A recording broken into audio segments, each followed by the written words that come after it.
Dugaan tewasnya Renata balita berusia 4 tahun warga desa Seketi Balong Bendo, Sidoarjo di rumahnya yang diduga menjadi korban penganiayaan akhirnya terungkap.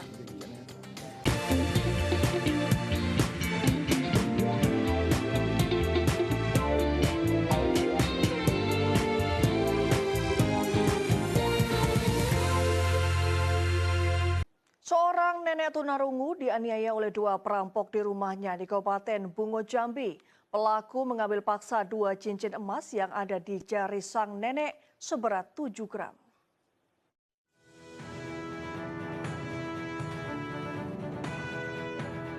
Aksi pencurian dengan kekerasan menimpa seorang lansia tunarungu di Kabupaten Bungo, Provinsi Jambi. Korban bernama Jawari, 65 tahun, menjadi korban perampokan saat tertidur di rumahnya. Dua pelaku masuk dengan cara mencongkel jendela, sempat memukul dan mencekik korban sebelum kabur membawa perhiasan emas 7 gram milik korban. Akibat perampokan tersebut, korban diperkirakan mengalami kerugian sekitar 20 juta rupiah. Selain itu, korban juga mengalami luka di bagian wajah dan hidung. Meski dalam kondisi terluka, korban masih sempat meminta pertolongan kepada warga sekitar. Pihak keluarga kemudian melaporkan peristiwa tersebut ke Polsek Jujuhan. Kasus masih dalam penyelidikan pihak kepolisian dari Polsek Jujuhan dengan mengumpulkan keterangan-keterangan saksi dan mencari barang-barang bukti lainnya. Diduga akibat mencuri 4 tandan sawit, mantan anggota TNI tewas dianiaya sekelompok petugas keamanan di PT PN 4, Hamparan Perak, Deli Serdang, Sumatera Utara. 4 pelaku penganiayaan berhasil ditangkap.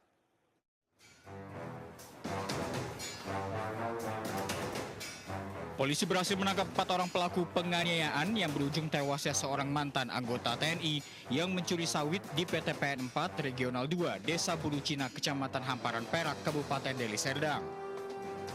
Keempat pelaku, yakni DFS, RD, IDP, dan MI adalah petugas keamanan perkebunan. Kini 2 pelaku mendekam di sel tahanan Polres Pelabuhan Belawan dan terancam hukuman hingga 8 tahun penjara.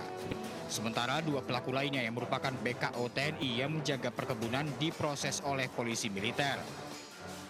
4 orang tersebut kami terapkan pasal 262 ayat 4 Undang-Undang Nomor 1 Tahun 2023 tentang KUHP pidana dengan ancaman hukuman 12 tahun penjara.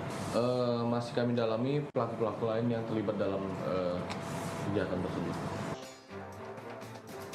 Sebelumnya korban Indra Utama, 45 tahun, ditangkap para pelaku saat hendak menjual 4 tandan kelapa sawit. Korban dibawa ke pos security lalu dianiaya.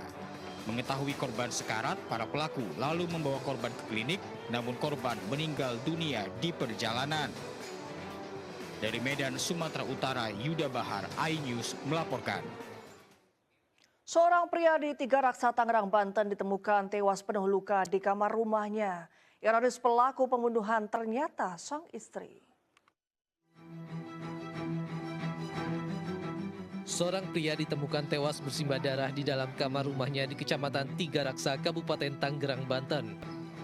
Saat ditemukan, pria 51 tahun itu dalam kondisi tengkurap di atas kasur beralaskan plastik hitam dan terdapat luka sayatan senjata tajam di beberapa bagian tubuhnya. Korban diketahui tewas setelah polisi datang ke rumah korban usai istrinya yang diduga telah membunuh korban menyerahkan diri ke Polresta Tangerang. Warga pun mengaku terkejut dengan peristiwa itu lantaran pasangan suami istri tersebut terlihat harmonis dan tidak pernah terlibat pertengkaran selama ini. Berdasarkan hasil olah tempat kejadian perkara, polisi menyita senjata tajam berupa sebilah golok yang diduga digunakan istri korban untuk melakukan pembunuhan. Satreskrim Polresta Tangerang masih melakukan pendalaman terhadap keterangan pelaku terkait motif dari pembunuhan tersebut. Dari Kabupaten Tangerang, Banten, Aimarani, iNews melaporkan. Pengungkapan pelaku penganiayaan balita 4 tahun di Sidoarjo, Jawa Timur yang menyebabkan korban meninggal dunia berhasil dilakukan Polresta Sidoarjo. Polisi menetapkan ayah kandung korban sebagai pelaku penganiayaan.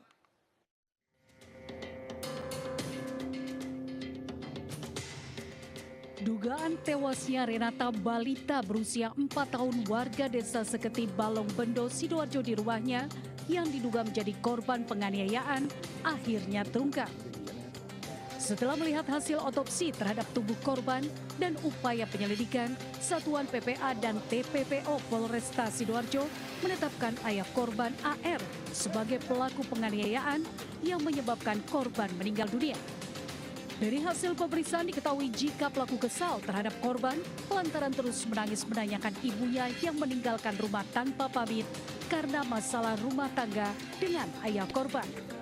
Pelaku yang semalam sebelumnya mabuk bersama rekan-rekannya, emosi dan kesal melihat korban terus menangis. Pelaku akhirnya memukul bagian tubuh korban beberapa kali yang berakhir pada kematian korban. Tragisnya, pelaku sempat minta tolong kepada tetangganya untuk mengantar korban ke rumah sakit, yang kemudian oleh pihak rumah sakit dinyatakan meninggal dunia.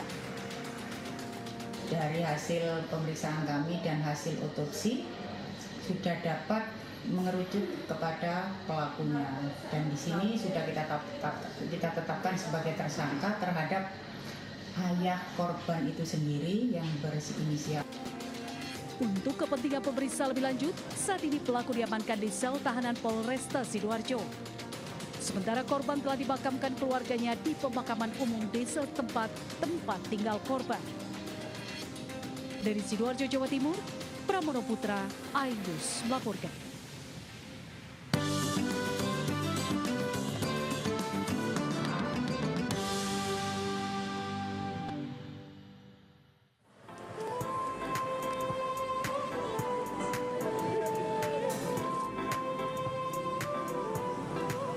Ya, lempong sagu adalah satu dari sekian banyak kuliner masyarakat Minangkabau yang dikenal dengan rasa yang sangat khas.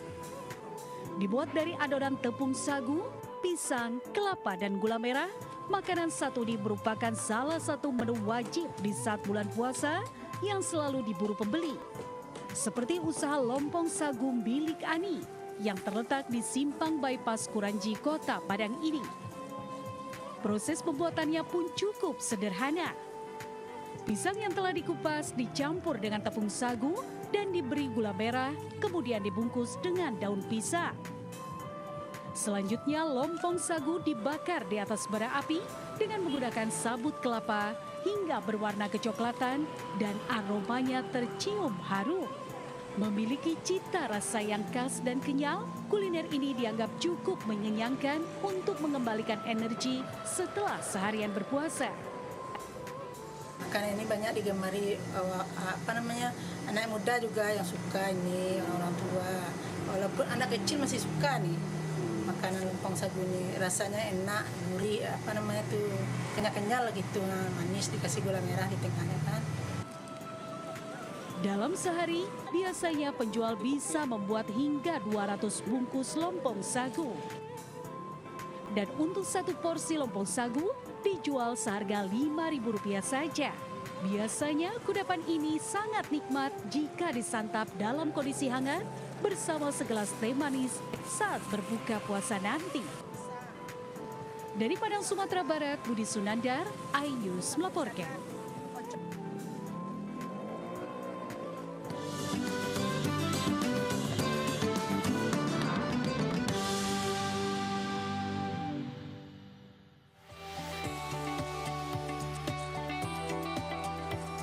Ratusan buku yang disalurkan MNC Peduli secara simbolis diterima langsung oleh Kepala Sekolah SD Negeri Cibilik. Penyaluran bantuan buku ini diharapkan dapat memperkaya koleksi perpustakaan sekolah sekaligus mendorong peningkatan minat baca siswa. MNC Peduli turut memberikan edukasi mengenai pentingnya menjaga lingkungan melalui kegiatan dongeng interaktif dengan judul Bank Sampah.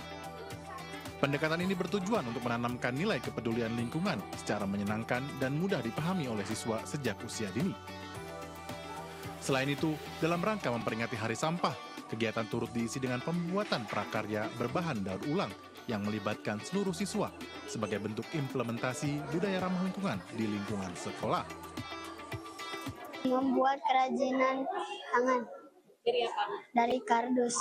Kardus itu apa sih? Barang apa? Barang bekas.